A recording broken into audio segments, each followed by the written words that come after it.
یہ ہمارے بھائی ہیں، گزشتہ 3 سال سے یہ بہت بیمار رہے ہیں، ان کو بالکل مکمل بیڈ پہ تھے۔ ڈاکٹر سے بہت علاج کروایا ہے، 2-3 لاکھ ایک دن کا بھی ہم نے ان پہ خرچ کیا ہے۔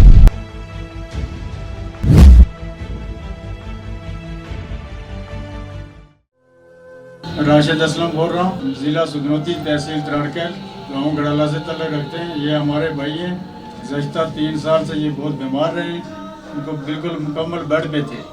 ڈاکٹر سے بہت علاج کروایا ہے، 2-3 لاکھ ایک دن کا بھی ہم نے ان پہ خرچ کیا ہے۔ مکمل بیڈ پہ رہے، بالکل بیڈ سے اتر ہی نہیں سکتے تھے۔ تو پھر ہم نے ان کو ادھر لایا ہے، ابھی ادھر سے دم کروایا پیر صاحب سے، تو ادھر ویل چیئر پہ تھے، پیر صاحب نے دم کیا، الحمدللہ ابھی یہ بالکل 100% ٹھیک محسوس کر رہے ہیں اپنے آپ کو۔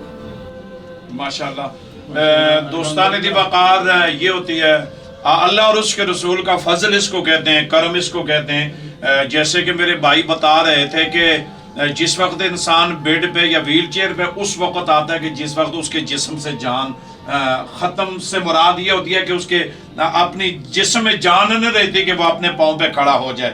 اور میں یہ سمجھتا ہوں کہ یہ سب سے بڑی کرامت ہے کہ بے جان کے اندر جان آ جانا۔ ہمیں اس بات کا اللہ اور اس کے رسول کا شکر ادا کرتے ہیں کہ دیکھیں جوان ہیں، الحمدللہ گھر کے سربراہ ہیں، بچے ہیں، فیملی ہے۔ دیکھیں یہ ویل چیئر پہ یا بیڈ پہ اچھے نہیں لگتے، یہ رزق حلال کماتے چلتے پھرتے اچھے لگتے ہیں۔ ہمیں اس چیز سے سبق حاصل کرنا چاہیے کہ جن لوگوں کا یہ خیال ہوتا ہے کہ دیکھیں جی فلاں بندے کے پاس پیسے نہیں تھے تو اس نے علاج نہیں کروا سکا، اور فلاں بندے کے پاس جناب مال نہیں تھا۔ دوستان دی وقار، نہ تو بندہ مال سے ٹھیک ہوتا ہے، نہ پیسوں سے ٹھیک ہوتا ہے، نہ کسی سفارش سے ٹھیک ہوتا ہے، نہ یورپ میں جا کے ٹھیک ہوتا ہے۔ دیکھیں انہوں نے ایک دن کا 2 لاکھ روپیہ بھی دیا، 3 لاکھ بھی دیا ہے، لاکھوں روپے خرچ کیے، لیکن وہ پیسے بیکار چلے گئے۔ آخر ان کو کام آئی تو فقیر کی دعا، فقیر کا دم، اور اللہ کے قرآن سے سرکار جی نے دم کیا۔ آج الحمدللہ چند لمحے پہلے یہ ویل چیئر پہ تھے اور اب الحمدللہ اپنے پاؤں پہ کھڑے ہیں۔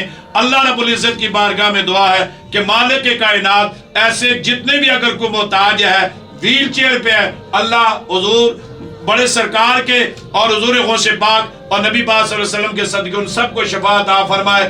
دوستان دی وقار، یہاں پہ جو بھی مریض ٹھیک ہوتا ہے اس کی زبان پہ بھی اور دربار شریف کے بھی ذرے ذرے سے یہی صدا نکلتی ہے، تاجدار ختم نبوت زندہ باد، زندہ باد، زندہ باد۔